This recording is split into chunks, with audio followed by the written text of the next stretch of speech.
Today we're going to finish our discussion of basar b'cholov, milk and meat in kosher home.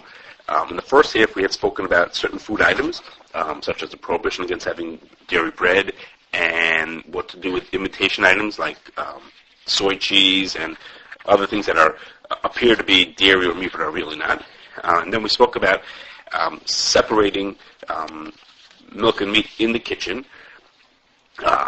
different things relating to that, and different parts of the kitchen, ovens and microwaves and spices and different things like that. And then lastly, we had spoken about if a person wants to kasher back and forth between milk and meat for different dishes they have in their kitchen.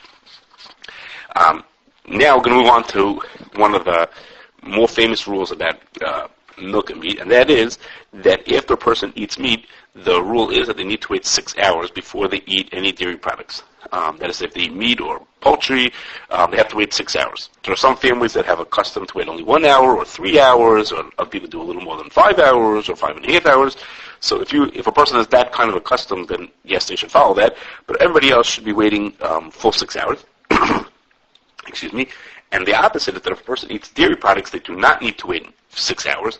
However, they do need to do something else, which is if they're going to be eating meat within about an hour after they ate the dairy, then they need to eat something parv, drink something parv, and check or wash their hands to make sure there's no residue on them. The point of all those ideas is to make sure there's nothing left in a person's mouth or on their hands. So, for example, on Shavuos, coming up soon, on Shavuos, many people have a minhag that on Shavuos they have milk and meat at the same meal. They'll have a two-part meal. And therefore, what those people need to do is they need to eat the milk part of the meal. If they finish the milk part of the meal, they need to eat something parv, drink something parv, and to rinse out their mouth, and to check their hands or wash them. So that's the general rule about waiting 6 hours between milk and meat, after eating meat before eating milk, and the lesser requirement after eating milk before eating meat. Now, what happens if a person, they made a food that had meat in it, but they only ate the part of that dish? For example, they made cholent, and the cholent has meat inside of it, but the person only ate potato from that cholent. They didn't eat any of the meat, they just ate the potato part of it. So the Shulchan Aruch, which is what Sephardim do, is the Shulchan Aruch says that the person does not have to wait for 6 hours after eating, after eating that meat, after eating that potato, because he didn't eat anything fleshig. But the Ramah, which is the Ashkenazi custom, says that you should wait. You have to wait the full 6 hours, even though you only ate the potato from the cholent and not the actual cholent itself. And that rule applies even if the thing was cooked not with meat, but with animal fat. And the same thing also applies if it was cooked with chicken. Also, even though chicken is not as stringent as meat is, the laws are not. As far as basar b'cholov, but not as strict. Even so, you have to wait after eating something cooked with chicken also.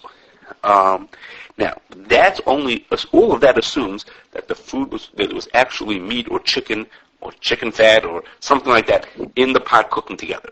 If, however, the person took a pot that was just a fleshig pot, and into that, and they cooked a vegetable soup in that fleshig pot, then they do not have to wait 6 hours after eating that food. That is to say, they wouldn't eat that food together with milchiks, but they don't have to wait 6 hours after they eat that food before they go ahead and eat milchiks. Now, the shach sticks in that this is even true, even if the pot wasn't perfectly clean, and even if the pot had enough left in it that there was, it wouldn't be bitul. I mean, there was a nice amount of meat, of residue in the pot. Even so, they do not have to wait 6 hours before they eat dairy afterwards. So, I guess in theory, this is not such a common case, but in theory, if someone cooked a chicken soup, and dumped out the chicken soup, and without washing out the pot, went right into it and just cooked vegetable soup right afterwards, after eating that vegetable soup, they wouldn't have to wait 6 hours. So that's not such a common case. Most people wouldn't do that. But such a thing happens. For sure, people cook in clean fleshig pots, and if you cook in a clean fleshig pot, you don't have to wait 6 hours for eating that food. After eating that food, you don't have to wait to eat. You don't have to wait 6 hours to eat that. So, the most common example we have of that is items that you buy in the store that have a hechsher on them, and the hechsher says on it DE. So not dairy, they're DE, which stands for dairy equipment. Like for example, let's say CRC, and next to our CRC logo will be the letters DE next to it, or the OK DE, something like that. And what that means is the ingredients used in that to make that product are completely parov. Everything's but it runs on the same equipment that is used for dairy items, and they don't clean the equipment well in between them. They don't do something that qualifies as a kasher in between. So it's made on dairy equipment. So you shouldn't eat that food with meat. But you could eat it right after eating meat. It's not considered to be milchig, so to speak.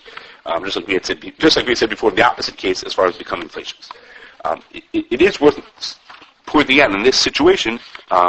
We asked Rabbi Friedman from Bezdin what he thought about what happens if you have French fries made in a fast food meat restaurant that fries chicken and meat in their fryer.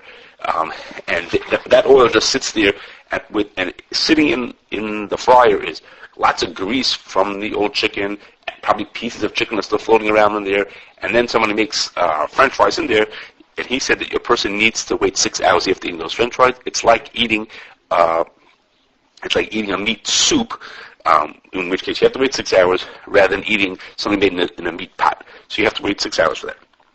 One last point in this is that Rabbi Kiva says that even though an onion has a special halacha, and that when you cut an onion with something, it gets a special status, if you cut an onion with a fleshig knife, that onion shouldn't be eaten with milk, unless you shouldn't put that onto your pizza, but you could eat, after you eat that onion, you don't have to wait 6 hours before you eat milk, and the minig is to be mako the other way also, that if you cut an onion with a milchig knife, you could eat that even after you just ate fleishigs. You can't eat it with meat, but you can eat it right after fleishigs. There is a Pri Megadim in Orach Chaim who says that maybe you should be mach on that, but the minig is not to be mach on that. So something called an onion, if you cut an onion with milchigs or fleishigs, it shouldn't be eaten with the other type, but you don't have to wait 6 hours between that and the other type. Okay, there is one exception to this. To one of the rules we said before, and I had said at the beginning that after you eat milchigs, you don't have to wait before you eat fleishigs. You don't have to wait 6 hours before you eat fleishigs. You have to check your hands, etc. But one of the exceptions is that the Ramah says that if a person eats something that he calls hard cheese, then you have to wait 6 hours. Now, hard cheese in this case doesn't mean hard cheese like American cheese, which is harder than like soft cheese like cream cheese. In this case, hard cheese means, the Shach says what that means is it's a cheese that's aged more than 6 months. When you age a cheese, as you age a cheese, it gets harder and harder, to the point that some of these cheeses can even be grated. They're so hard. So if it ages for 6 months or longer, then that's considered a hard cheese. And that, when a person who eats that food, it has the same status as eating meat. It has a strong taste. It leaves residue in your mouth, and therefore you have to wait 6 hours after you eat that before you eat meat. The most common application that we have of that is for something called Parmesan cheese. Parmesan cheese, by law, is something that is cheese that has to be aged for 10 months. If you make real Parmesan cheese, and if a person eats Parmesan cheese, they need to wait 6 hours before they eat meat. There are other cheeses that come like that. Occasionally, you'll pick up a cheese that'll say aged cheddar, and it'll say aged for this many months. But the most common cheese is that we see is Parmesan. And just a side note, sort of, is that once a cheese is finished, and sometimes it's even cooked at the end, even if it's not cooked, but once it's put into the packaging, it stops aging in the traditional sense. There may be minuscule amounts of aging going on, like on a microscopic level, but basically the aging is over, and therefore once it's packaged, you don't say, oh, it's been sitting in the package for 6 months, now it's a 6 month old cheese, because the criteria really is it a hard cheese? Did it take on those characteristics of a hard cheese, and the aging that goes on in the package is so tiny that it does not get any doesn't pick up any more of those qualities, so that doesn't count. So really, the only ones are the ones that are aged, so to speak, for real, for at least 6 months. Now, there's a question in the poskim: what happens if you have a hard cheese, and let's say like a Parmesan, and you mixed it into another food? There's just a small amount of it in another food, or you melted it onto another food. And the examples of those would be, you make a Caesar salad that has in it Parmesan cheese, or you make eggplant Parmesan, and you made it with real Parmesan cheese. Not always done that way, but you make it with real Parmesan cheese, so there it's melted. So there's a shaila about that. Many people are makel when the cheese was melted, into the food, which doesn't have its hardness and its strong taste to it. And most people are machmir in the first case where it was just blended in, but it's still actual pieces of cheese floating around in there. Okay. Now let's move on to another part of basar b'chalav. Not your sort of not in the kitchen itself, or not directly in the kitchen itself, and that is like this.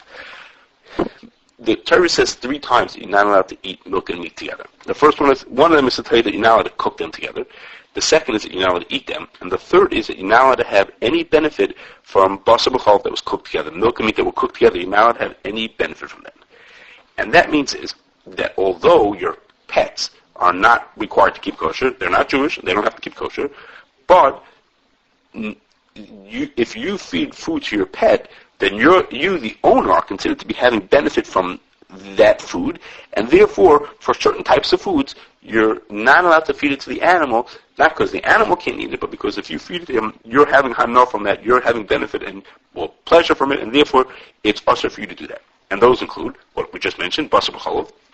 If you have milk and meat, in a certain ways, we'll talk about more detail in 1 second, but milk and meat is one example of something that's usher to have enough from, and you can't feed it to your pets.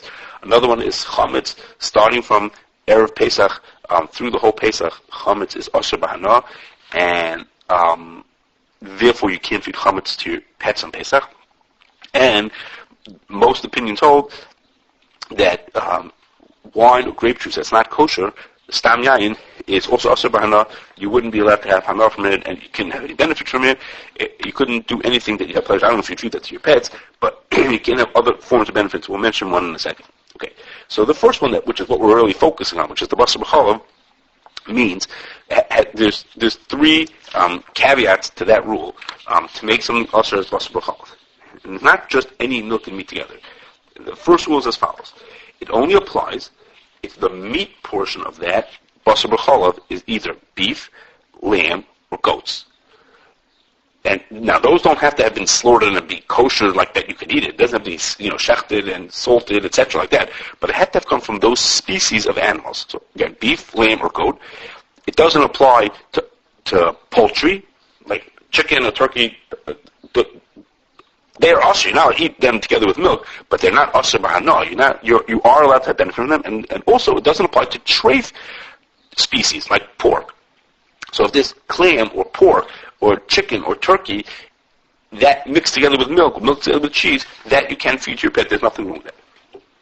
Excuse me. The second detail is just about every dairy product could create basar b'chalav. If you have the right meat, just about every dairy product can be, except with one exception, lactose. Lactose, this may be a drop more complicated, but lactose is only milchigs midrabanan. It's what we call meimi chalav. The way it gets taken out of the way means it has a lower status, so it is milchigs, and you can't eat it with meat, but not to the point that it would create a basar b'chalav that's asur b'hana. And you are allowed to feed that to your animals if you want to, if there's lactose in there. And the last thing is, basar b'chalav only applies if the meat and milk. Basar b'chalav only makes something asur b'hana if the basar and chalav were cooked together. If they're just mixed together cold and they were never cooked together, then you're not allowed to eat that food, but the food is not asur to your pets. Okay, so what you need to do is, when a person's picking up pet food, they need to think about, does this pet food contain basar b'chalav? And so you have to keep these 3 things in mind. Is it beef, goat, or lamb? Does it have a dairy product in it? And were they cooked together? So some people will read the ingredient labels and try to figure it out, or ask someone else who knows what they're doing to look at the ingredient label and see if they can make some sense out of it. It happens to be we give hashgacha to a company called Evangers that produces these kind of things. They're not kosher by any stretch, but they're kosher enough that they're not basar b'chalav and they're not chametz on Pesach, and you can feed to your animals. Okay, another example of having enough from basar b'chalav, which again not from eating it but having a benefit from it, is you wouldn't be allowed to give a cheeseburger to someone who's not Jewish. If you have a cheeseburger, or for that matter, Rabbi Schwartz said, if a person had a coupon that said, this entitles you to 1 free cheeseburger, and you give that to a coworker, or you give it to someone who you know who's not Jewish, that's considered having hana. What's the hana? The hana is that if I give a present to somebody, that generates goodwill, and that goodwill is considered to be I'm having a benefit from the non-kosher food, and that's also to do with basar b'chalav. Now, the same thing, in this case we mentioned basar b'chalav, a more common example of having hana is actually from stam yayin. Somehow I ended up with a bottle of non-kosher wine, and that bottle of non-kosher wine is, if you hold that stam yayin is asher b'hana, I would not be allowed to give that wine to someone else at work or to someone who I know who's not Jewish, because that's having hana. As a little aside is, someone asked us what happens if you had a coupon that said, 50 cents off a cheeseburger. That Rabbi Schwartz thought was okay. He thought the benefit that you're having from that is so not tied to the basar b'chalav. He thought you could give that to a person who's not Jewish. That's not hana. And last, before we close, is that there's another something else that's very similar to basar b'chalav, which we could include within here, and it has to do with preparing food in the kitchen, and that is that the Chachamim said we should not eat meat and fish that are cooked together. Basar b'chalav, of course, means milk and meat together. They said here also fish and meat should not be eaten together, because Chazal considered that to be dangerous to eat those two together. Whether it's still dangerous nowadays, it appears to not be dangerous anymore, but the assumption is that we still follow that restriction and do not eat milk and meat. We do not eat meat and fish that are together. Now, you don't need to wait. If the person eats meat, they can eat fish right away. Or if they eat fish, they can eat meat right away. But the Ramah says that the person should eat and drink something that's neither meat or fish in between. So that means if a person has fish at the Shabbos table, then before they go ahead and start eating the cholent, they should go ahead and eat some salad, have a piece of challah, and then drink something par or something that's not meat and not fish, before they go on to the other one. From the fish to the meat, or the meat to the fish. Or the same thing comes up at a kiddush. There's sometimes at a kiddush they'll be serving, or a buffet, they'll be serving the same, serving meat and fish. So if people want to switch back and forth, the Ramah says you should eat something and drink something in between.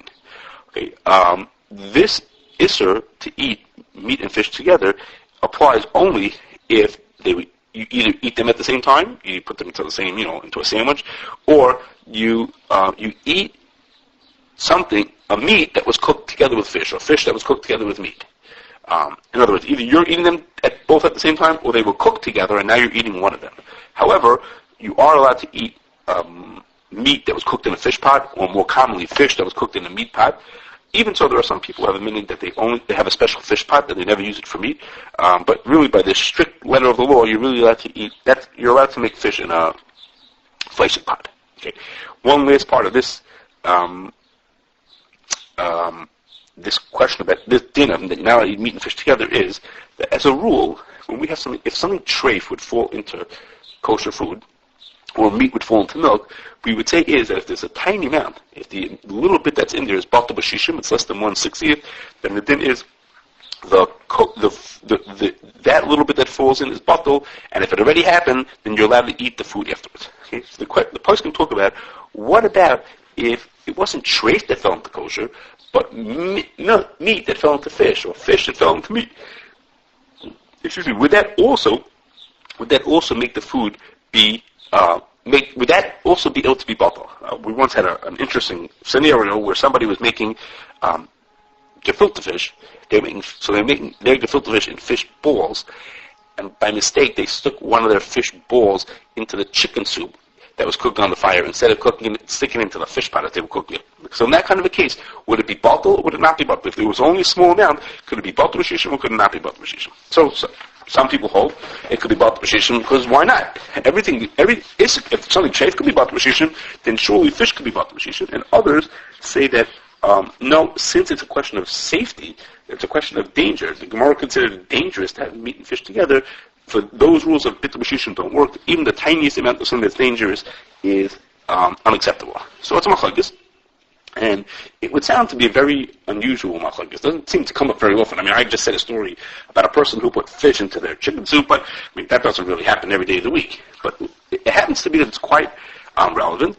The simplest case is there are companies that put fish oil into all kinds of foods. They're trying to get omega-3 fatty acids into their foods, and they put fish oil, we've seen it in peanut butter and orange juice and bread, in all kinds of things people put it in. So they put in a tiny amount.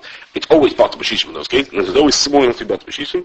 And if you're makel, as most people are makel to say that if it's bitul b'shishim, then you're allowed to eat it. Then you could eat, let's say you had bread with that omega-3 in it, you could eat that with coconuts. Okay. A little bit of a more complicated case is there's a sauce. I'll try to pronounce this. Worcestershire. But anyhow, you know what I'm trying to say. There's a certain kind of a sauce that's made with anchovies. Anchovies is a kind of fish. And the traditional way you make that food is you put in a lot of that fish. It ferments in a special, very slow process. And that sauce for sure should not be used with meat. That sauce, if it's made in that way, will be labeled with the word fish on it. It'll say, OU fish, or something like that. Excuse me. But there are lots of companies who are not nearly as patient.